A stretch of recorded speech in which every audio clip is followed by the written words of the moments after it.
Today in motorcycle news, a new BMW F900R and F900XR are coming. What's new, what's included, and what's changed. All the details in this video.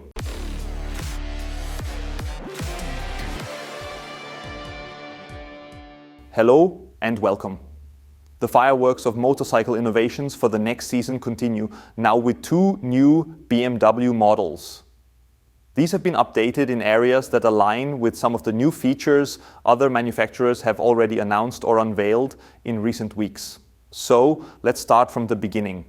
Of course, the engine is now Euro 5 plus homologated. Otherwise, there haven't been many changes to the 895 cubic centimeter twin-cylinder engine. It still delivers 105 horsepower for both the F900R and F900XR and maintains a 270-degree crank pin offset. This setup pairs well with the newly available Akrapovic titanium sport exhaust, which is not only 1.2 kilograms lighter, but also enhances the distinct sound profile of this crankshaft design.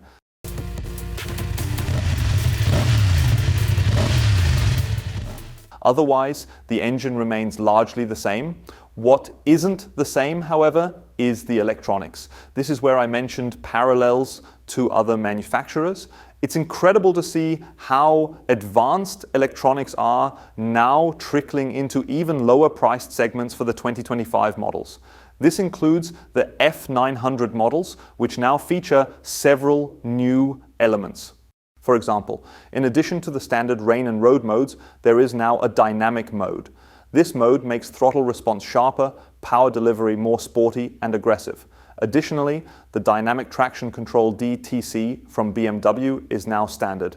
This lean angle dependent traction control adjusts to the selected riding mode and can be fine-tuned. There's also standard cornering ABS, or as BMW calls it, Motorrad ABS Pro. On top of that, you now have an engine drag torque control system. This prevents the rear wheel from locking or skidding when you abruptly close the throttle or aggressively downshift. This feature adds an extra layer of safety during deceleration or downshifting phases. Additionally, there's also dynamic brake control, which is now standard. This system prevents unintended throttle input during strong deceleration. For instance, if you accidentally twist the throttle while braking hard, the engine control system recognizes that this input is implausible since you're actively decelerating. It then disregards the throttle input. That's the purpose of the brake control. But it's not just about the software. The hardware has also been upgraded. For example, both models now come with a new front suspension fork. It's a 43mm USD fork that is fully adjustable for rebound, compression damping, and preload. The F900R has a suspension travel of 135mm, while the F900XR has 170mm. This allows for precise adjustments tailored to various use cases. Additionally, there are new aluminum cast wheels, which BMW states are 1.8 kilograms lighter.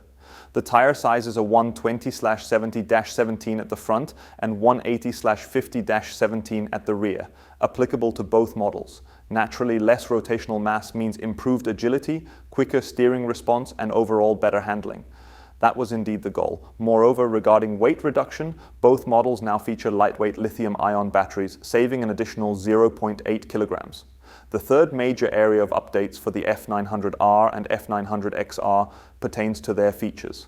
Both models now offer significantly more equipment, not only in terms of assistance systems, but also comfort features.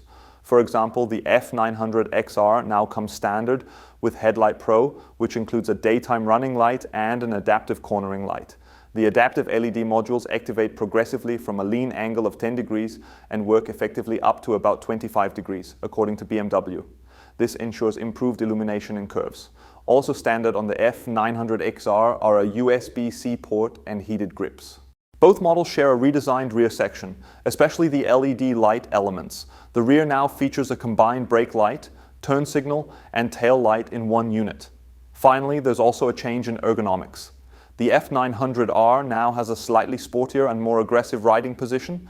The handlebar has been moved forward and the foot pegs have been shifted further back.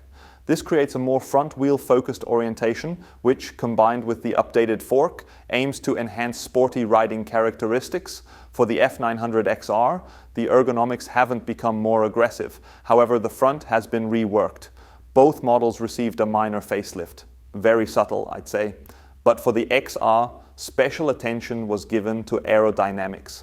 New wind deflectors have been added, which are designed to reduce wind pressure on the helmet and minimize the helmet buffeting experienced at certain speeds. The hand guards or wind deflectors are also standard. A quick word on accessories. There's a new range of accessories including machined parts and the Akrapovic Sport exhaust I mentioned earlier, which I find particularly exciting. Additionally, both variants now have the option of higher seat configurations. For the F900R, it's called the Sport Seat, which increases the seat height by 25 millimeters. On the XR, it's the High Seat, also offering 25 millimeters more height. Moreover, the XR also has a high windscreen option in the accessory lineup, adding 30 millimeters in height. That's it for the quick news update. Unfortunately, we don't have pricing information yet, but that will surely be announced soon, so keep an eye out. A written report is linked in the video description, where you'll find all the details in black and white of what we know so far. It likely won't be long until the next new release for 2025, so stay tuned. Until then, take care and goodbye.